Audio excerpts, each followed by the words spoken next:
Well, before we begin our presentation on school safety and security, we have a number of special guests with us this evening. So what I'm going to ask you to do is just stand up and remain standing. When we get done, I'll give you a round of applause for your efforts in coming tonight and working behind the scenes with us. So first of all, our police chiefs from Libertyville, Clint Hertigan. Clint, would you stand? And from Vernon Hills, Pat Crease. So thank both of you for coming. From our fire department chiefs from Libertyville, Rich Karani, and from Countryside, which includes obviously Vernon Hills, Jeff Steingart. Associate Superintendent Bryant Kelly, Assistant Principals from LHS, Eric Marosher, and from VHHS, Greg Stilling. Team leaders, Jason Schrader and Megan Silverberg from LHS, and Bill Bellacomo from Vernon Hills. Our school resource officers from LHS, Dusan Rasik, and from VHHS, Santos Rodriguez, and from school security and safety staffs from LHS, Bob Ulix, and from VHHS, Tina Blomgren. So let's give them all a round of applause. And thank you for all your work with us. And you may be seated now. Thank you.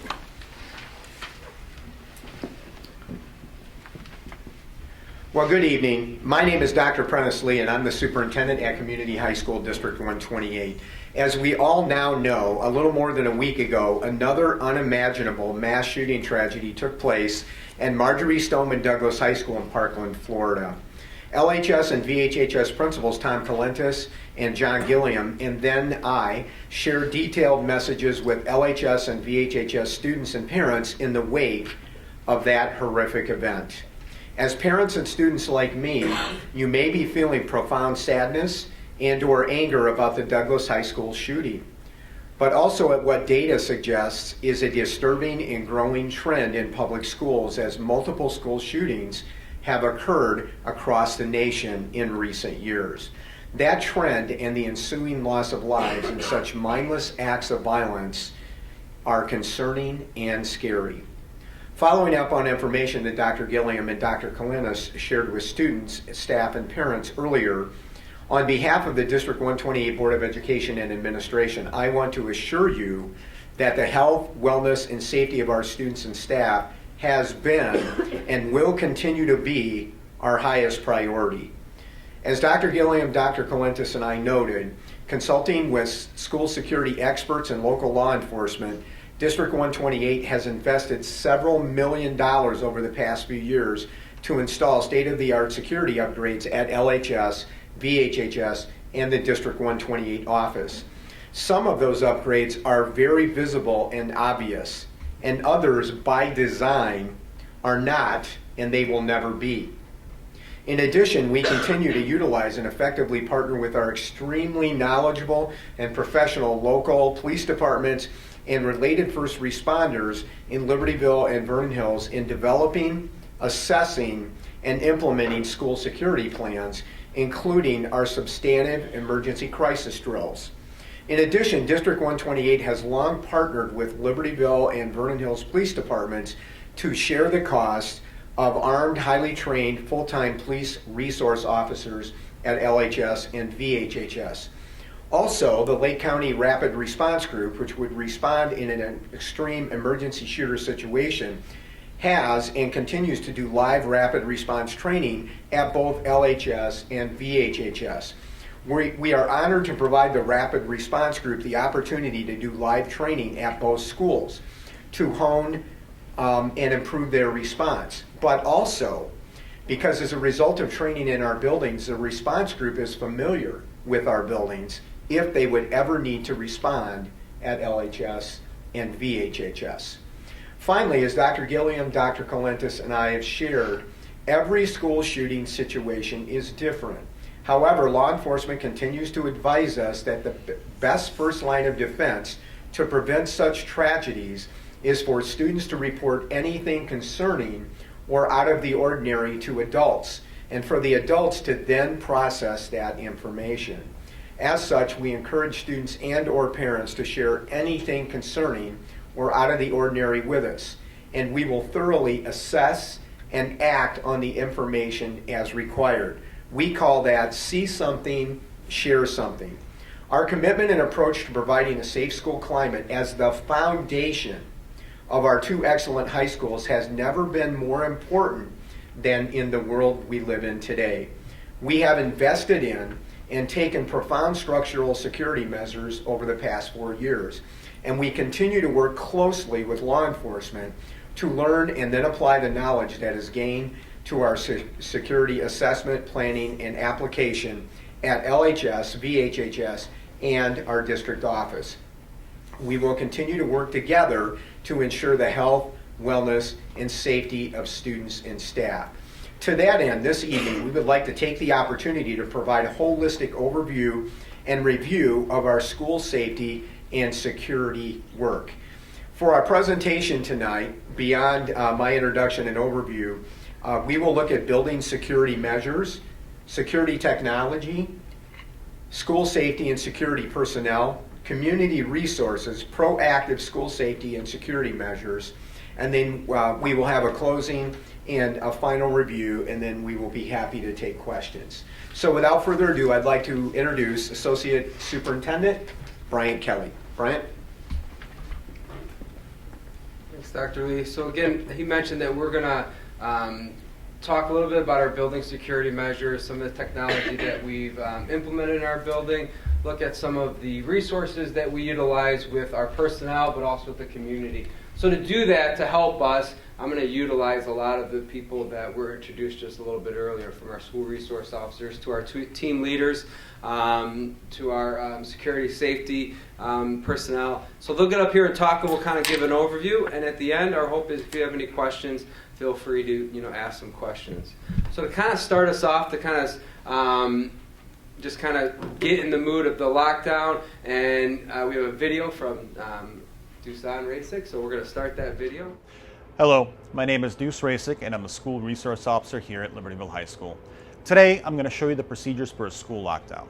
For those of you who are unfamiliar, a school lockdown is a means of securing the building and its occupants from both internal and external threats. There are 7 steps involved to a school lockdown. Step 1. Look into the hallway and bring in any students and staff. Teachers, upon hearing the lockdown alarm, you should check the hallways outside of your room. Have those students and staff members in the hallway immediately enter your room and close your door. Please keep in mind that the classroom doors are default locked. Students should enter the nearest classroom that they are directed towards. In the absence of a nearby classroom, you should secure yourself in the nearest room as soon as possible. Or leave the building if you are near an exit. Please keep in mind that if you leave the building, you may not know the location of the threat. Please exercise caution. If students and staff are outside of the school when a lockdown has been initiated, do not make any attempts to enter the school.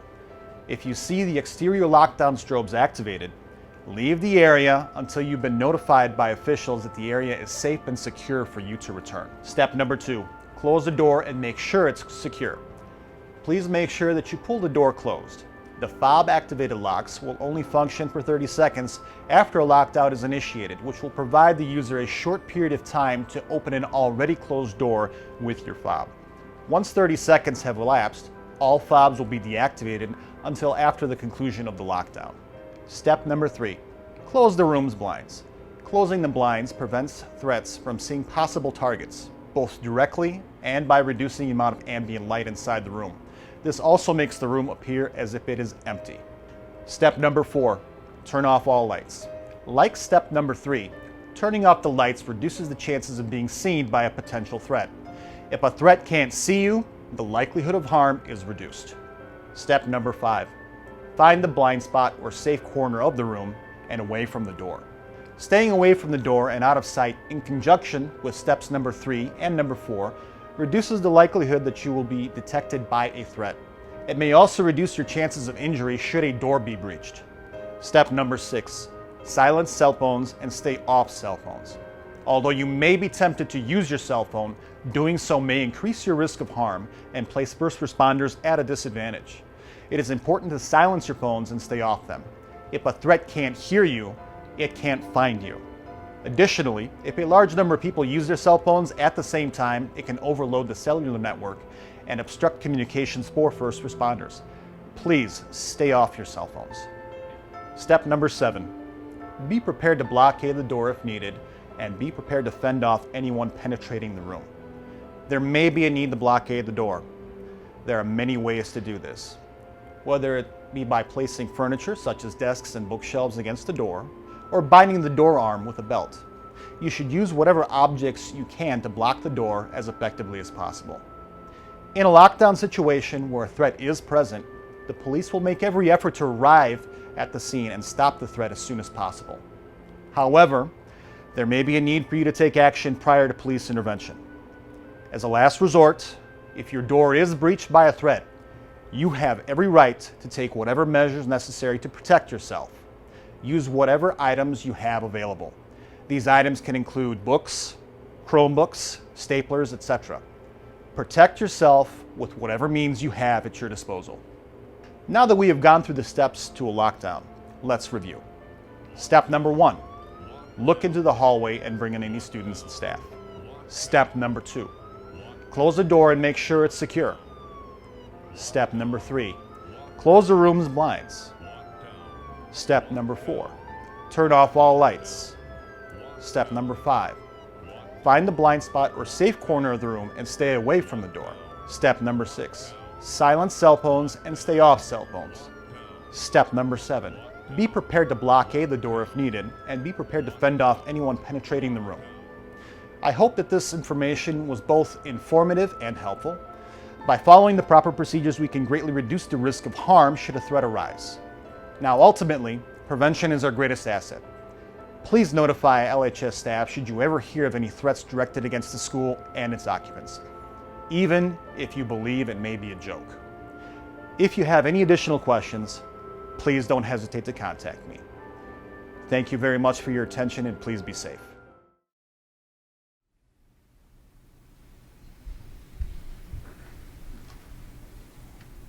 That lockdown drill video just kind of gives you a glimpse of some of the safety measures you have. We're going to talk about a lot of those in our presentation today. So the first that I want to introduce are Bob Ulix from LHS and Tina Blomgren from Vernon Hills. They're in charge of our security and safety staff. Good evening. Thank you. As Brian said, I'm Bob Ulix, the Director of Campus Safety at Libertyville High School. I also previously had the privilege of serving as the School Resource Officer at LHS from 2004 till 2016. There are several aspects to school safety, both physical and interpersonal. I'll begin tonight with some of the physical things that we do to keep our kids safe. One of the first things you'll notice at Libertyville and Vernon Hills High School are the ballards. Ballards create a barrier to stop or slow down a vehicle either accidentally or intentionally directed towards our entrance. While they're decorative in nature, they're very effective, extremely effective in slowing a threat. We've seen that more in the world where people are now using vehicles as weapons. It's the same technology and that they employ at State Department buildings, government buildings, and embassies. Safety film on entrances, windows, and doors. This is a safety film that we've used for years here at LHS and Vernon Hills. What the safety film does is fortify the glass and significantly delays or prevents the glass from being compromised, thus providing time to identify a threat and address that threat appropriately. We have a small video for you to watch. What I'll just note is in the video, there are two small vignettes. The one on the left is without safety film. The one on the right has the safety film.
So that would have almost completely effectively stopped the Sandy Hook incident. That was the way he got into that school, was shooting through the glass. So I won't get into ballistics because that's a very complicated issue, but I can tell you that we use safety film on all of our entrances, the doors and windows located, as well as other specific areas in the school. The next thing, we have entrance doors locked with a two-stage entry system and intercom system. The entrance doors are locked daily at the beginning of school. They are locked at a certain predetermined time that we've programmed for the evening and mornings as well. But once school starts, every door is locked in the school. Therefore, someone that's coming to school as a visitor, guest, appointment, whatever the case, or someone that doesn't have an actual reason to be here, we can stop them and assess them before they come into the building. So we can first find out why they're here. We can let them into the first stage of the entry system, assign a visitor's badge, do the proper background check, establish if they have an appointment, and then let them in. If we identify a problem or something just doesn't seem right, we can also contain them in our vestibule area and then have time to notify law enforcement. Non-main entrance doors, meaning both schools have two entrances that can be used. Those doors are also equipped with a system that has a camera and a door buzzer. So for instance, students, teachers, other people can ask to be let in, and we can remotely do that. We don't do it as a normal practice, but obviously it is a school, and we do try to keep into consideration inclement weather, things like that, when we're dealing with our students. And then lastly, we have safety and security staff that monitor both of our desks daily. They're there all the time during the school. Actually, the working hours are 5:30 a.m. when practices start. There is someone there to monitor all the way up until 10 o'clock at night or later, depending on the event. So again, we have two levels of safety, physical and interpersonal, and we try to mesh them both. Right now, I'll turn this over to my counterpart at Vernon Hills, Tina Blomgren.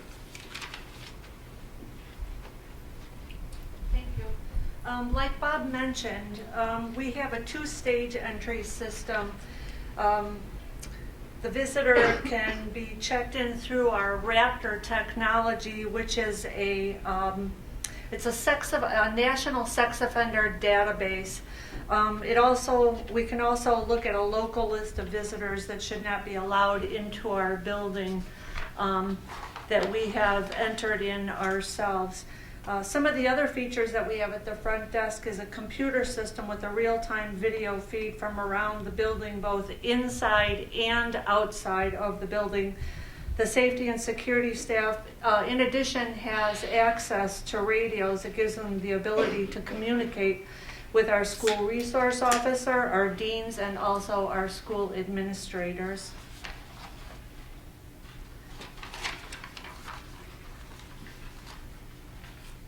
Greg Stilling, Assistant Principal, Vernon Hills High School.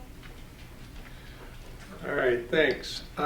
So we have cameras that monitor the building, both inside and out. Our cameras inside the building monitor really the entire building throughout the day. They can also be monitored by the police. They have them in some of their cars at the police station. They monitor our hallways, the gyms. Really, we can use them to play back if an incident occurs, but they give us a live feed of what's happening in our building.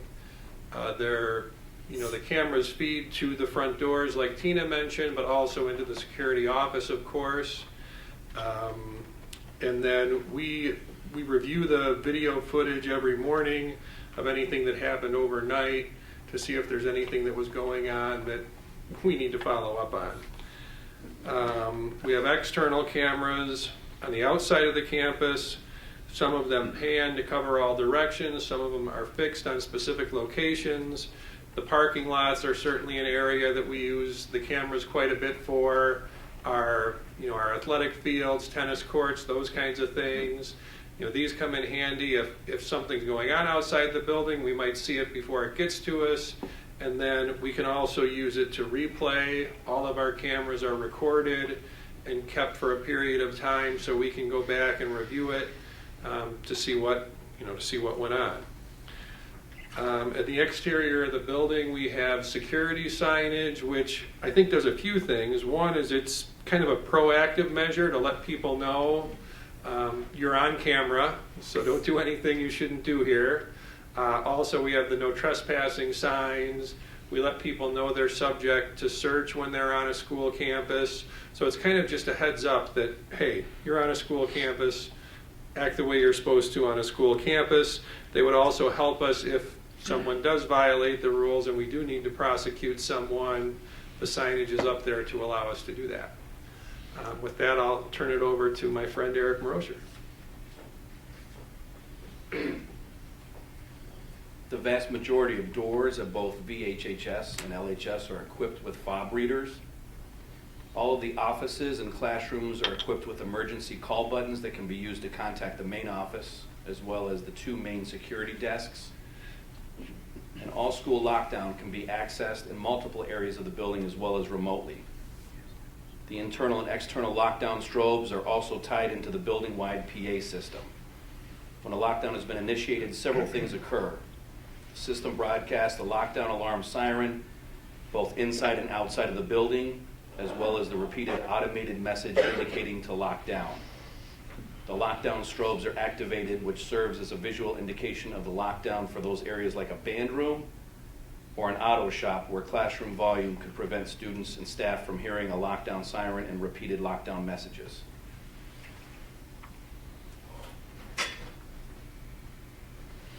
As part of this system, during a lockdown, emails are automatically sent to the 3 buildings, VHHS, LHS, district office, alerting to the lockdown. Contact is also made to the driver ed cars informing them of the lockdown, thus rerouting them to an alternate location. Also with these actions, when a lockdown has been activated, all doors with fob readers lock immediately. Throughout the year, VHHS and LHS utilize InterQuest canine search services. In addition to drugs and alcohol, these highly trained golden retrievers are trained to passively indicate should they encounter gunpowder residue. Securely is a software utilized by VHHS and LHS that flags student content or searches conducted on D128 issued Chromebooks that might indicate potential harm to self or harm to others. Administrators are notified when such content has been flagged. Both VHHS and LHS employ a full-time safety security staff. Safety and security are located throughout the building as well as outside the campus. Many are former firemen, police officers, and military personnel. Worthy of note, between the 2 buildings, our safety security teams have a combined 144 years of prior police, fire, or military experience. All members of these safety security teams attend ongoing training, which includes CPR and AED training. Part of the ongoing daily responsibilities of these teams is to monitor cameras, building entrances, restrooms, and other key areas of the facility. I'd like to introduce VHHS School Resource Officer Santos Rodriguez.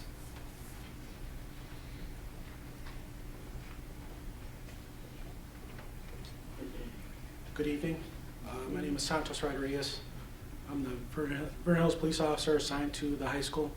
My counterpart is Deuce Rasick, Libertyville Police Officer assigned to Libertyville High School.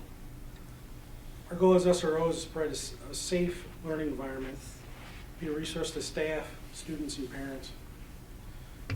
We create and maintain positive relationships with students throughout our day. We try to reduce juvenile crime by helping students formulate awareness of rules, authority, and justice. We address these matters not only as law enforcement officers, but also as mentors and guest speakers in classrooms. We work closely with school administration in regards to school safety and security. We as SROs frequently speak to the students, answer questions they may have in regards to laws and ordinances they come across throughout their young lives around town. We also are part of the both emergency response teams and crisis teams. Officer Rasick will explain further. Good evening, everybody, and thank you very much. As part of our ongoing efforts to maintain the safety, security, and well-being of our students and staff, we have 2 teams that help meet these needs. one being our crisis team and the other being our emergency response team. Now, our crisis team is a group composed of administrators, team directors, counselors, social workers, the SROs, as well as other staff members.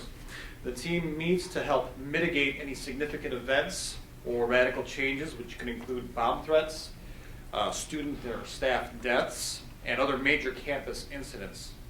The team's purpose is to evaluate these situations, properly communicate information, and to provide assistance.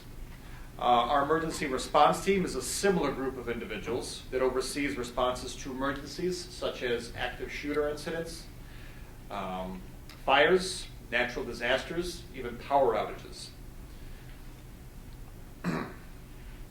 An important component to our emergency response team is, of course, our emergency response manual.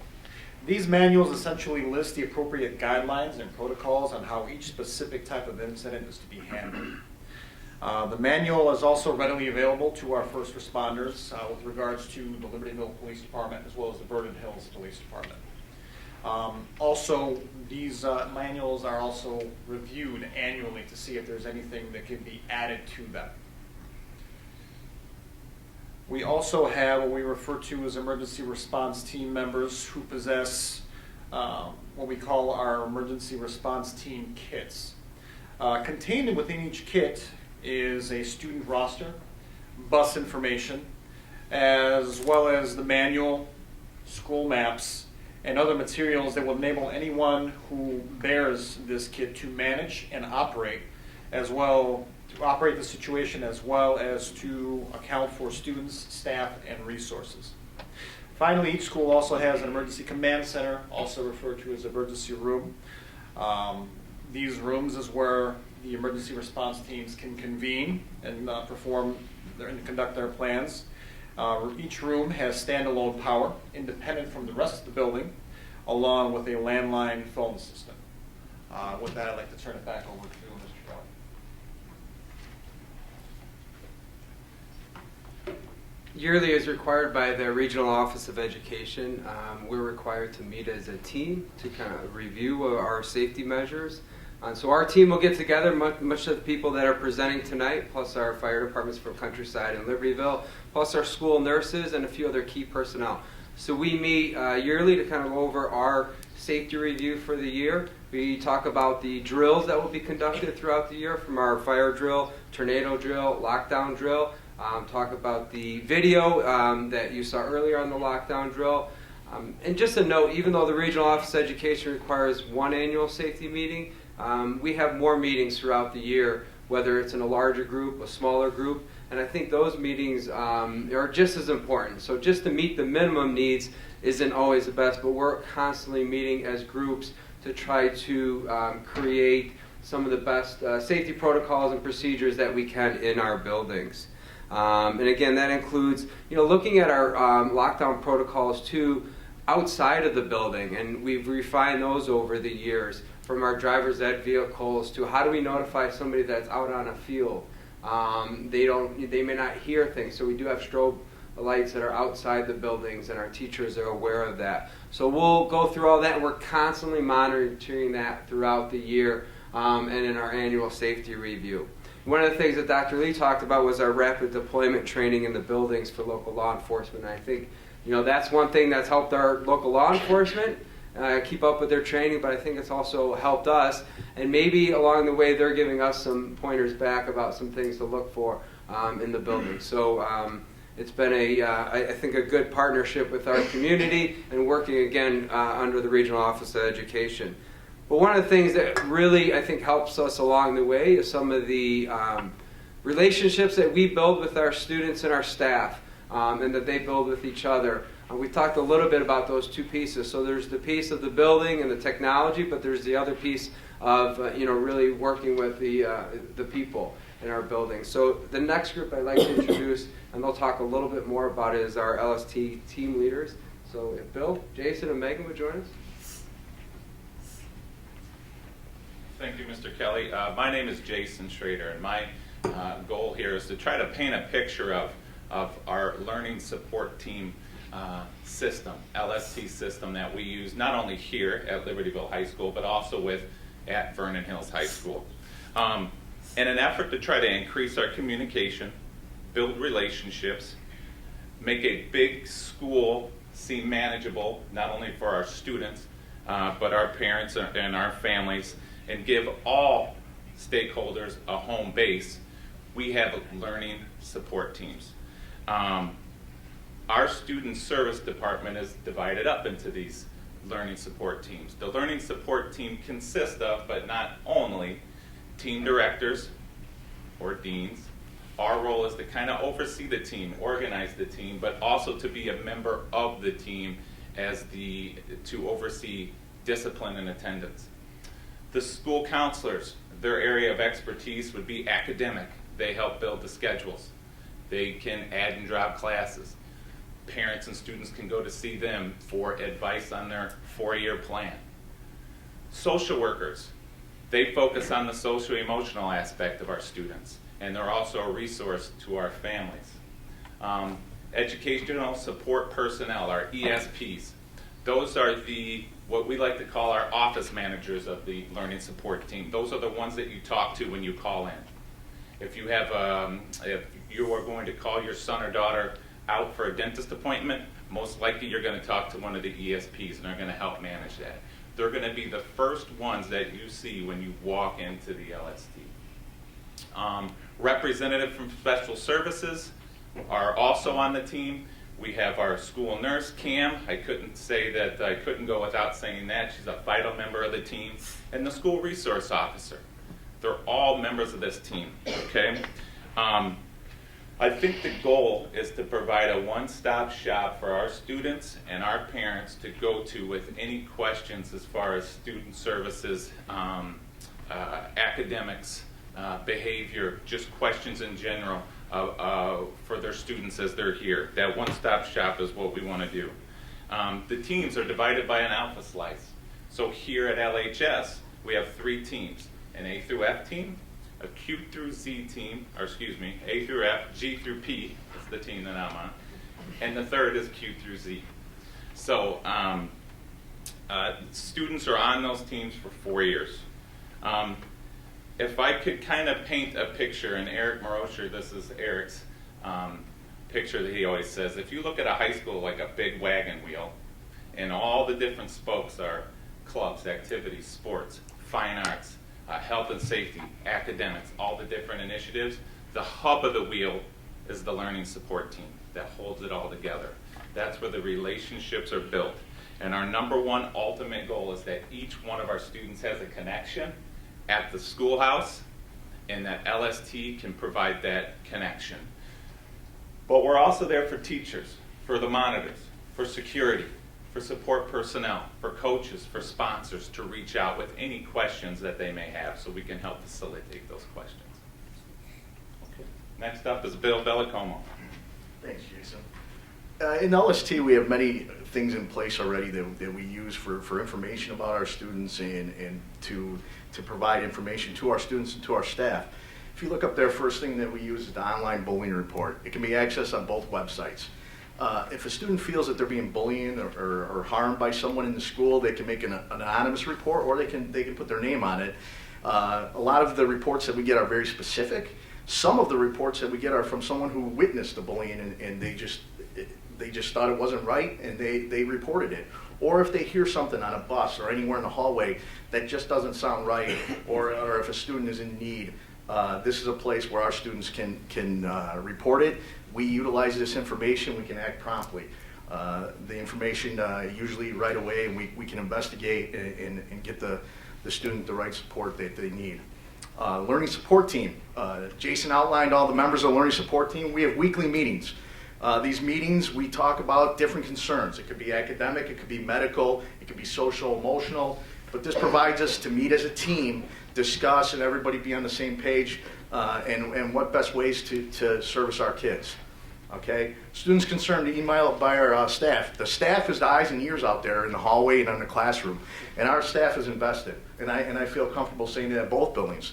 They care about our kids. They develop those, you hear the word relationships a lot. They develop those relationships, and they come to us if they notice a student maybe going through a difficult time, if they notice grades slipping, if they notice an attendance issue, if they hear something, or if a student just comes to them and approaches them. And a lot of times we get those reports, and we can act on them and work as a team and best service those students. But our staff is a great asset for us in the learning support team. Communication and follow-up with our students. Anytime we deal with a student, it's important to close that circle. Let the student know that this is the issue, we moved on, or this is what we've done, and communicate with them. Also, it's important for us as deans to get out and communicate to our staff and our students. We regularly go to department meetings and discuss what the learning support team does and how we can support them. We also try to get into classrooms. We visit the PE classroom and discuss with our students where to find the online bullying report, where they can go to access certain resources and help in certain situations. And it's important for us to be visible in the hallways and develop those relationships before school, during lunch hour, so you don't just see us as deans that hand out discipline, but we're also intermixing with the students, and then they feel more comfortable to come to us later if they have an issue and they know we're approachable. Megan will discuss the last three. Hi, thanks again. I'm just here to discuss some more proactive safety measures that we're implementing at the LST Learning Support Team and school-wide level. We are actually working to implement evidence-based and research-based school-wide prevention and intervention initiatives at both schools. At Libertyville High School this year, we're implementing what we call the Green Dot program, which empowers bystander training. So if students or staff see something, they know how to say something, distract, and then let an adult know and intervene at the peer level and then the teacher-student level. We're also working at both schools to implement restorative justice practices and restorative practices overall. So this is looking at building positive restorative relationships with students, with staff and families, but then also using that in our discipline role to not only address a concern that comes to our office where there's been harm, just to address that specific behavior, for instance, with a staff member or teacher and a student, but then also to work together to rebuild and repair that relationship. So what happened in class, but then also for the teacher and student to work together on who was impacted, how it impacts the greater community, and then what that student could do to rebuild and repair that relationship with either their fellow student or their teachers. So again, we're addressing behavior, but then we're also rebuilding and reconnecting students in our communities.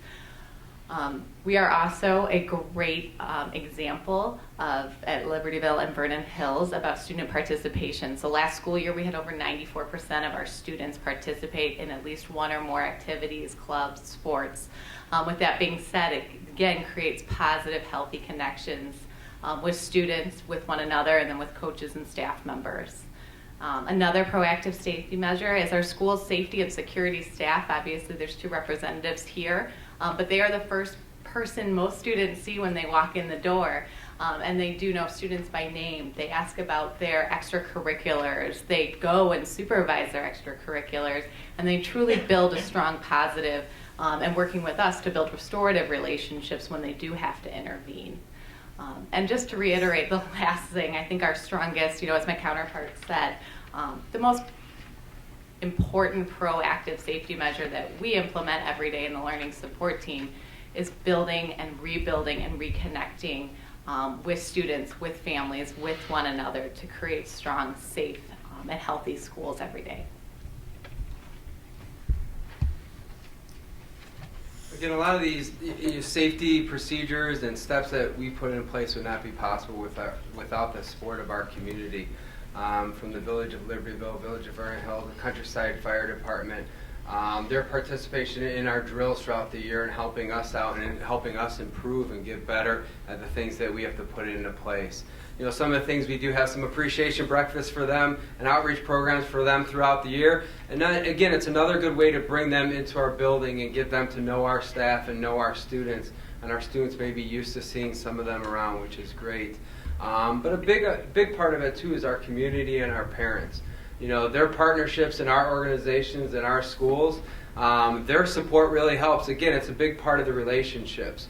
I know we talked a lot about, some of the, the building security measures we put in place, technology, but I think a big part of it is just those proactive and those relationships that are built with our staff and our students and our parents and the community to help. So we have to be proactive, I think, in two pieces. And again, that's our, I guess the foundation, the building piece, but also the interpersonal piece. And I think that's important. So hopefully that kind of gives you an overview of a lot of different pieces that go into place for our safety and security measures here at District 128. So I guess I'll turn it over back to Dr. Lee to kind of close up here.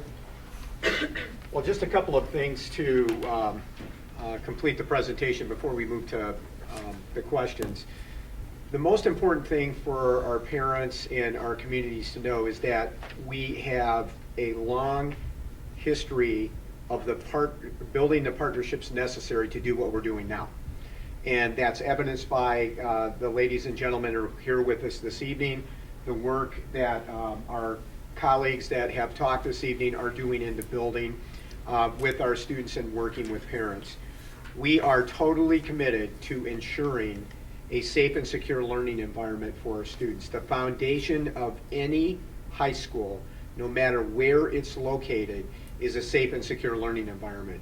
Because if we do not have a safe and secure learning environment, we cannot help kids be successful if they're not in a safe, in a secure environment. Okay, there's tons of research to support that, but every one of us here tonight, we know that from common sense. So we have a long history of working with our first responders, our folks in the buildings. We have structured ourselves in learning support teams to maximize our ability to develop relationships with students and parents.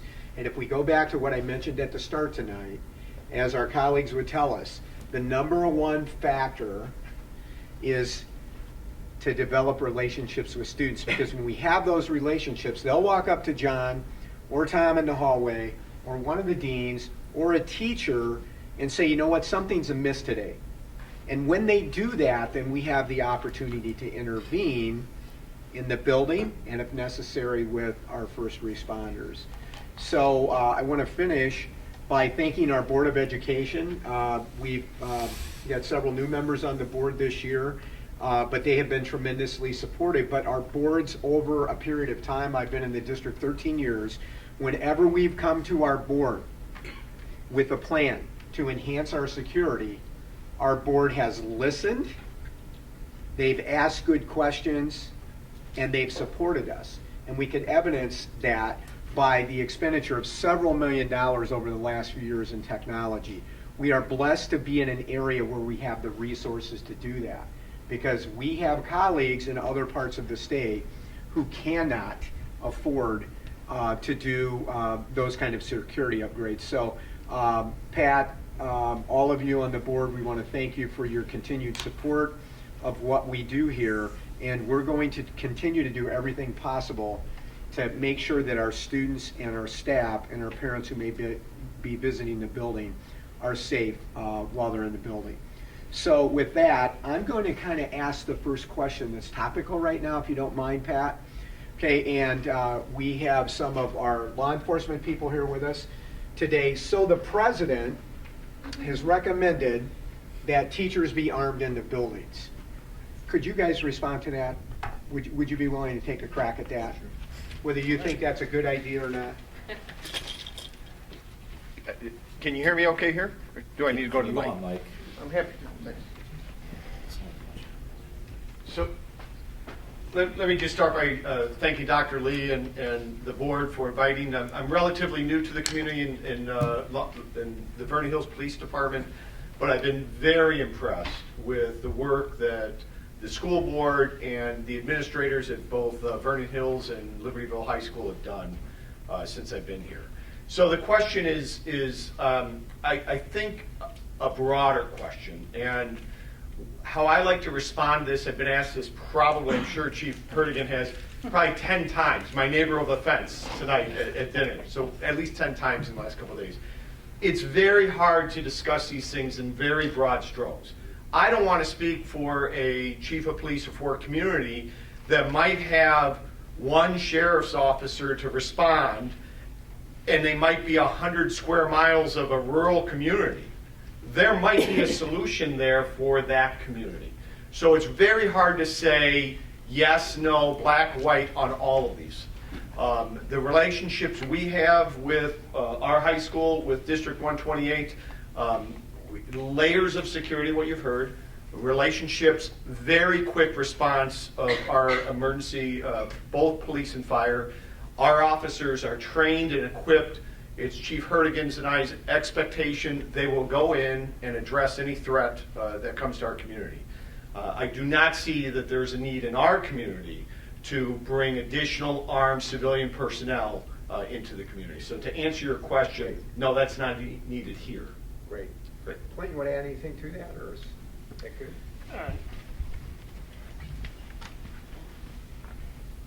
Not necessarily. I just want to add, and I think all of us might imagine that it's difficult even in the law enforcement world for us to screen and recruit and identify appropriate personalities that are not only willing to carry a weapon, but to learn how to use it effectively and engage when appropriate. And so I know that screening process doesn't take place in the teacher arena. However, you're screening for different reasons for educators. And so a broad stroke of the brush like that to suggest that all teachers should be armed, I wouldn't necessarily support that, especially in an area like this where we feel blessed to have the resources that you can provide for us, and the agencies and local law enforcement here is ready to respond and equipped. Great, thank you to responding to that very topical question. Okay, let's open up to the board for some questions. I'll ask a couple, maybe before you guys sit down.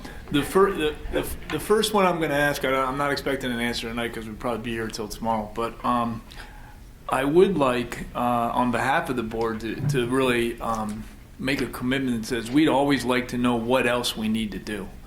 I'm sure there's always more. At a minimum, I'm sure there's more training we can do.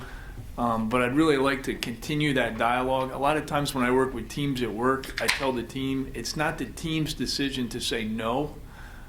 Decisions of no, I believe, strongly need to be elevated at least one level so that somebody else is involved in that conversation. And I would really just sort of appeal to you guys, any and everything that you think can and should be done. I'd love to make sure that Prentice and his team are involved in that.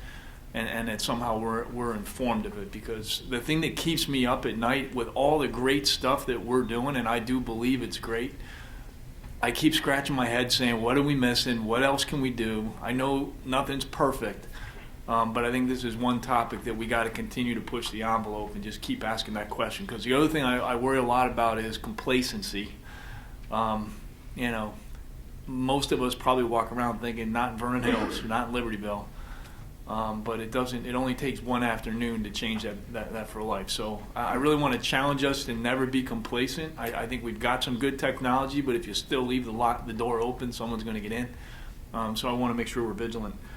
The other, just one quick question really, is what opportunities are out there to benchmark, and where do you go for, I'll call it state-of-the-art best practices in this space? I don't want to appear, overconfident. I just suggest if you look at the fire chiefs in the room, Clint Hertigan, myself, we've probably got 100 years experience. Yeah. And it's something that Clint and I have worked together for years, even before we were both chiefs here in our other communities. It's something near and dear to our heart. We work very hard. We've spent a lot of our career helping prepare police officers, and not just that first response, but the follow-on response, the critical incident management, and then the integration with whoever we are working with. In this case, the school administration, fire EMS. It really is a team approach. We step back from that, to your point, the training, we're never done training. We're never done preparing. We have a lot of lessons to learn. Every time an incident happens, lessons come of that. We constantly challenge ourselves. We have some terrific instructors on both of our departments, And regionally, the partnership we have in Northern Illinois is second to none.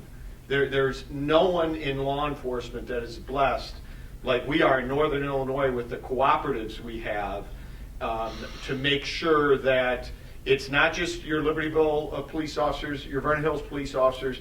If we have a tragedy or some threat come to our community, we'll have 100 different law enforcement agencies respond in a very organized manner. So we're well prepared. We're constantly learning and making us better.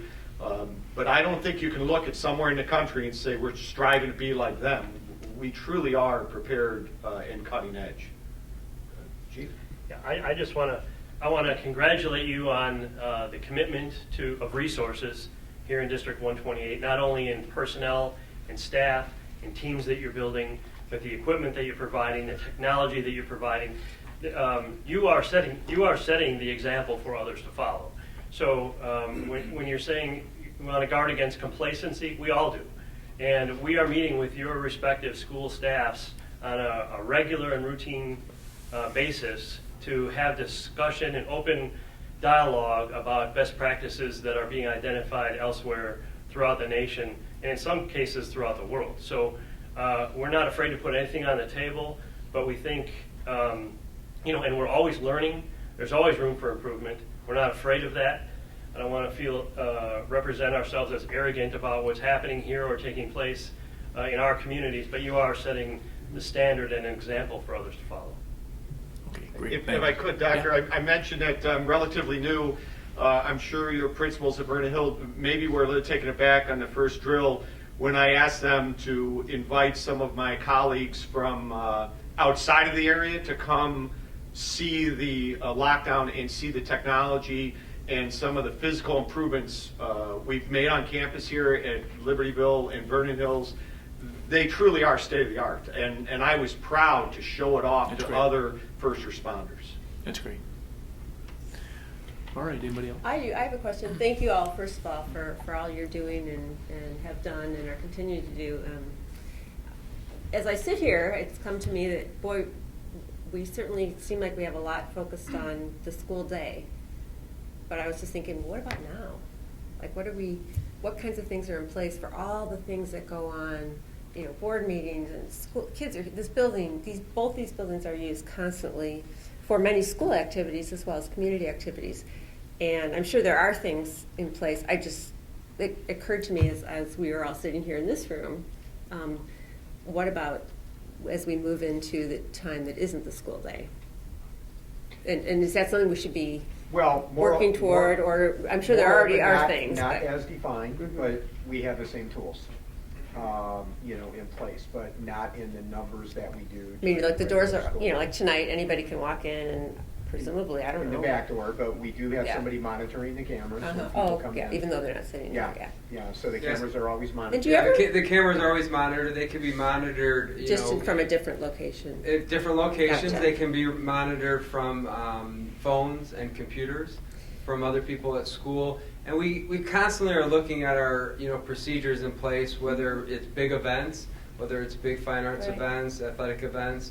And we kind of talked about that a little bit last week on some of those things, or even off nights. But we do have security in place here until we close down the building each evening. We also have expanded our security staff, somebody at the desk throughout the weekends too, on Saturdays and on Sundays. So. And would it be pretty difficult for someone who's here, like particularly at a time when it's non-school hours, to come in easily, but then conceal themselves somewhere in the building? Or is that, you talked about people monitoring restrooms and other places during the day. It's got to be tricky. It's tough with the amount of cameras in the school. I think it would be hard tough to do, and the way they're monitored, and we have 3 shifts. I'm sure you have other things that we don't. We have 3 shifts of custodians as well. Mm-hmm. So the building is never really completely. So if there's movement or something that's so unusual, we have custodians people who work the 3rd shift. We have people in the building who are around the building who are doing their daily runs, making sure everything's ready to go for the next day. Yeah, thanks. It just, Yeah. as we're sitting here, I thought, oh. Yeah, Tina's got a couple I comments. can that just help. answer Thank that you. real quick. In Come up to our the mic, building, Tina. I can't speak for LHS, but at our building, I have a log sheet roster on a spreadsheet. Every room is checked, every fob swipe is checked, every bathroom is checked, every teacher's workroom is checked. Main office, administrative ends by the LST and the nurses, they're checked. The security person that checked it puts the time on. I can verify that time on my cameras, so to make sure everything is copacetic. So, and that's turned in every single night before the building goes into a complete lockdown. Thank you. That's Thanks so great. much. Thank you. Okay. Other questions? Anybody else?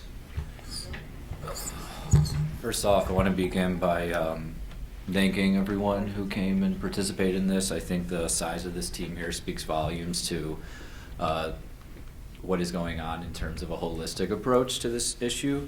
The first thing I was wondering, could someone just briefly go over the trainings that the security guards at the school face when they are hired, or the continuous training that they're subjected to?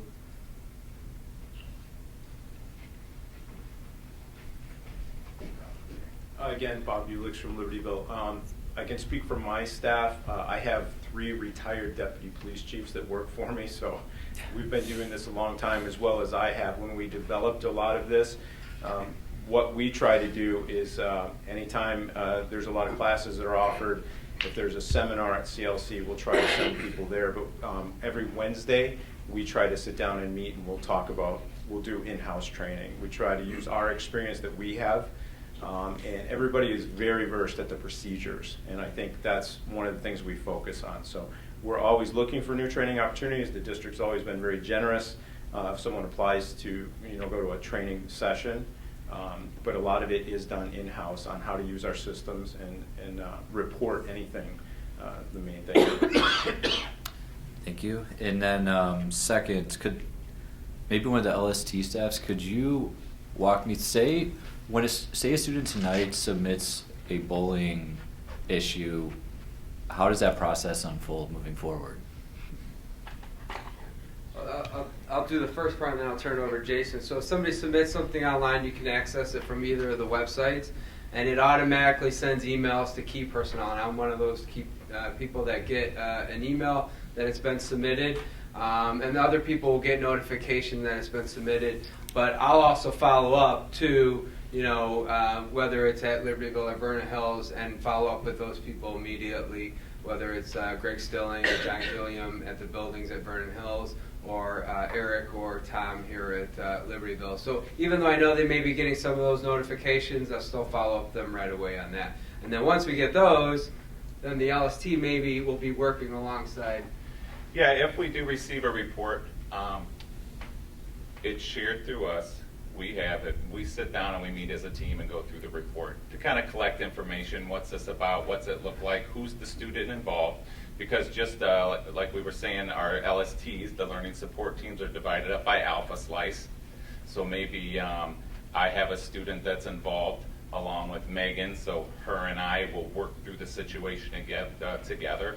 But even before that, we collect as much information as possible from the report. We sit down, come up with a game plan, and then follow through. Typically would have to do with sitting down with the students and trying to work through it to see if what's on here is exactly what happened, if it's all matching up, but then bringing the parents in as well and trying to close that loop.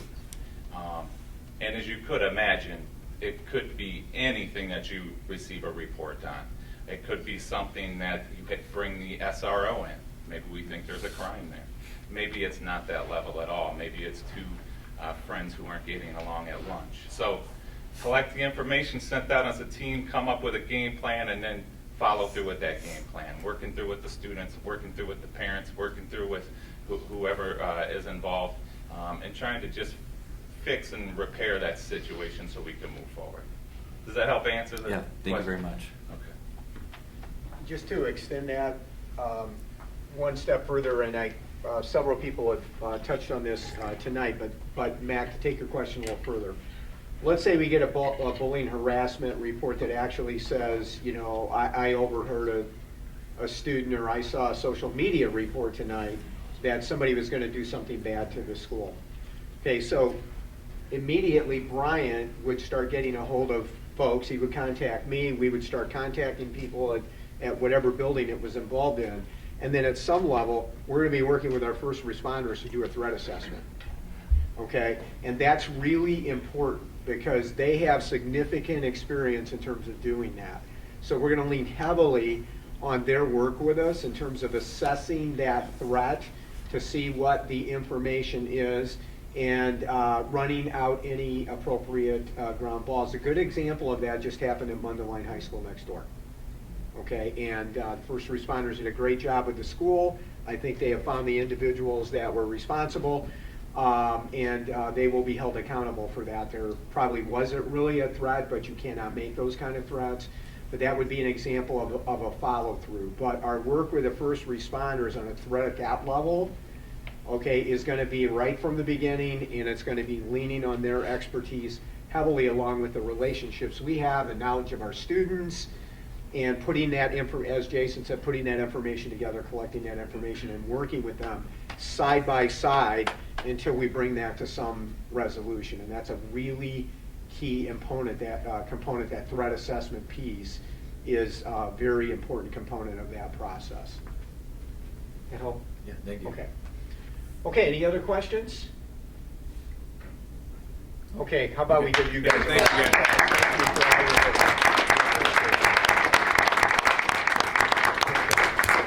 Yeah, great job. Thanks, everybody. Yeah. You have some questions in the crowd? Oh, I have a question. Yeah, go ahead. All right. And maybe the police officers can. Microphone? Oh, geez.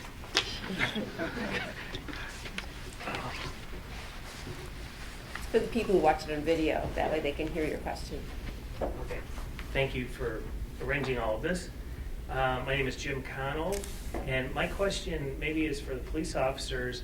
And what's been on my mind, a question that keeps coming up in my mind, especially after the Parkland incident shooting, is if a child or a parent or a teacher or anybody reports, if there's kids or people that have bad behavior, erratic, they're holding guns to their siblings' heads, and they're doing all kinds of crazy things that are getting reported to police, law enforcement, FBI, whoever it might be. I'm trying to figure out why, what can be done. Is nothing done because of the fact that they haven't broke the law? Like, for example, if somebody's doing weird things and saying weird things, they're not necessarily breaking the law, right? So my question is, what can be done, if we're all see something, share something, how does that get elevated? I don't know the law that well. I don't know how it works, but it's baffling to me, without getting too specific in terms of the Parkland thing, but it's baffling to me that this behavior of this person was so crazy and out of control and kind of absolutely insane. But the question I kept coming up was, well, why didn't somebody haul him in? But then the other side of me is going, well, he probably didn't break the law. So you can't just haul people in, but see something, share something, it kind of defeats it. So I just don't understand. And I'm looking for maybe an explanation or some context. So thank you. You're welcome. So see something, share something is extremely important, right? We don't want, well, first of all, we aren't going to pass judgment on what happened in Florida. We don't know all of the details yet. We won't be ready to comment on that particular situation until the final report is provided. However, I will assure you, in the scenarios like you're describing, it's not that nothing is done in our communities. What we would do in an environment where maybe a crime was not committed and the person is not arrested and brought in immediately, is we work with that person and family members or friends to bring either them to social services to get some immediate assistance, or we bring the social services to them. So it's not that nothing is done. Maybe we can't make an arrest at that particular time, but we'll work in that type of an environment to make sure that information is gathered, A documentation occurs about the incident and the concerns that were related to us, and there's follow-up done to the extent that we can. And we'll work not only with the school in the type of scenario that you're describing, but even outside of the school environment to bring social services either to them or them to the social services. All right. Hey, let me just add one more comment or thought to Chief Hertigan's points there is we also have in Illinois, I feel very fortunate to be a police officer with the system we have regarding firearms. It's called the Firearms Owner Identification Card Act. It's been in force for a long time. It's been enhanced in recent years. And even when someone doesn't commit a crime, if their behavior is erratic and there's other things that demonstrate they might be a danger, there's a mechanism as police officers that we can put in place to have their rights to buy or possess a firearm suspended until they go through some due process to figure out what's really behind it. So we really do have some powerful laws in Illinois to help, and I think that really gets to some of your concerns as well. We don't have to necessarily arrest. There are other steps we can do. Thanks. Thank you.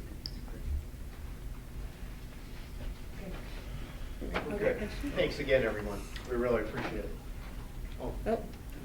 I have one more comment. Anna Dre, 1020 Ashley Lane. This didn't happen in our community, thank God, but it certainly does affect our students.